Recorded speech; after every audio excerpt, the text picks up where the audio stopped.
বৈষম্য বিরোধী আন্দোলনে হত্যা মামলায় আন্তর্জাতিক অপরাধ আদালতের সাবেক প্রসিকিউটর ব্যারিস্টার তুরিন আফরোজকে জিজ্ঞাসাবাদের জন্য 10 দিনের রিমান্ড চেয়ে আদালতে হাজির করেছে পুলিশ। পুলিশ জানায় 2024 সালে বৈষম্য বিরোধী আন্দোলনের সময় উস্কানিমূলক বক্তব্য দেন আন্তর্জাতিক অপরাধ আদালতের বহিষ্কৃত প্রসিকিউটর ব্যারিস্টার তুরিন আফরোজ। আন্দোলনের সময় পুলিশের গুলিতে উত্তরা এলাকায় নিহত হন মোহাম্মদ জব্বার নামের এক আন্দোলনকারী। সেই হত্যাকাণ্ডের ঘটনায় দায়ের করা মামলায় সোমবার রাতে উত্তরার বাসা থেকে তুরিনকে গ্রেফতার করে পুলিশ। তাকে জিজ্ঞাসাবাদের জন্য আদালতে হাজির করে 10 দিনের রিমান্ড চাওয়া হয়েছে। উত্তরা পশ্চিম থানার ভারপ্রাপ্ত কর্মকর্তা জানান, নীলফামারীতেও তুরিন আফরোজের বিরুদ্ধে একাধিক মামলা রয়েছে। তুরিন আফরোজের ভাই শিশির শাহনেওয়াজ অভিযোগ করেন, তার বোন তুরিন আফরোজ আন্তর্জাতিক অপরাধ ট্রাইব্যুনালের প্রসিকিউটর থাকা অবস্থায় ক্ষমতার অপব্যবহার করে তাকে এবং তার মাকে উত্তরার বাড়ি ছাড়া করেন। বারবার থানায় অভিযোগ করেও কোনো প্রতিকার পাননি তারা। তুরিন অত্যাচার, নির্যাতন গণমাধ্যমের কাছে তুলে ধরে সংবাদ সম্মেলন করেন তারা। বান্ডেল থাকলে প্রতি সেনমানিতে টাকা বাঁচবে।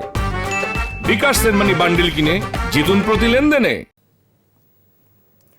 ব্যারিস্টার তুরিন আফরোজকে সিএমএম কোর্টে উঠানোর কথা রয়েছে। সেখানে আছেন আমাদের স্টাফ করেসপন্ডেন্ট নাহিদ প্রিন্স। আমরা সরাসরি যাচ্ছি তার কাছে। নাহিদ, ব্যারিস্টার তুরিন আফরোজকে কখন আদালতে ওঠানো হবে, আর এই বিষয়ে আপনার কাছে কি কি তথ্য আছে আমাদেরকে জানাবেন।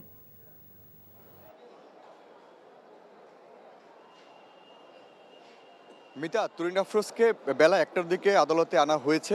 আদালতের গারদে তিনি আছেন। যে মামলার তদন্তকারী কর্মকর্তা যিনি রয়েছেন, তিনি 10 দিনের রিমান্ড চেয়েছেন, অলরেডি ইতিমধ্যে চেয়েছেন। এছাড়া কিন্তু রাষ্ট্রপক্ষের আইনজীবীর সাথে কথা হয়েছে, তারা সর্বোচ্চ রিমান্ড আবেদন করবেন আদালতের কাছে। তারপর আদালত যে রায় দেয় সেটি এগুলোই তারা বলছিলেন মূলত। এছাড়া আসামি পক্ষের কোনো আইনজীবী কিন্তু এখনও পাওয়া যায়নি। তুরিন আফরোজকে আদালতে ওঠানোর জন্য যে প্রস্তুতি সেটি কিন্তু এখন চলছে। যে পুলিশের যে একটি রয়েছে সবকিছু তারা আদালত ঘিরে রেখেছে, কারণ যেন কোনো ধরনের বিশৃঙ্খলা সৃষ্টি না হয়। এছাড়া তুরিন আফরোজকে 1টার দিকে আনা হয়েছে। তার বিরুদ্ধে যে মামলা রয়েছে, যে জুলাই অভ্যুত্থানের গণঅভ্যুত্থানের যে মামলা, সেই মামলায় কিন্তু তাকে গতকালকে রাতেই গ্রেপ্তার করা হয়।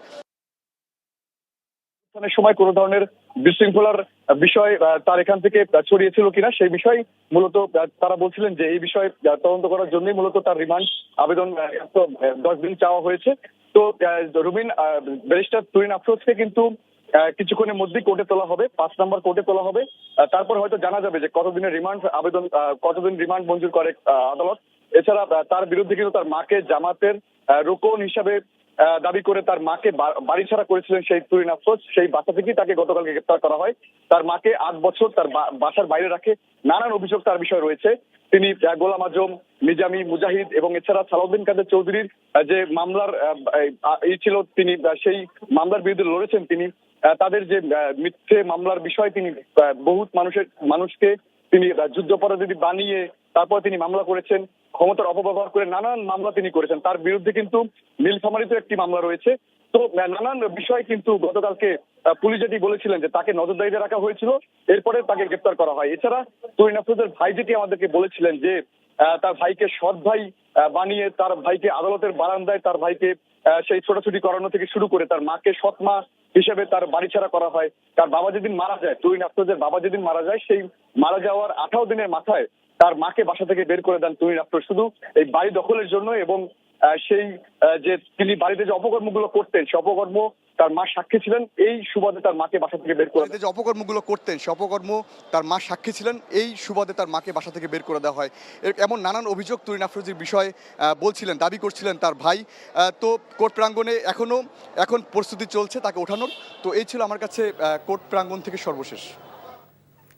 সিএমএম কোর্ট থেকে জানছিলাম তুরিন আফরোজকে আদালতে উঠানো এবং গ্রেফতার বিষয়ে সবশেষ খবর। বান্ডেল থাকলে প্রতি সেনমানিতে টাকা বাঁচবে।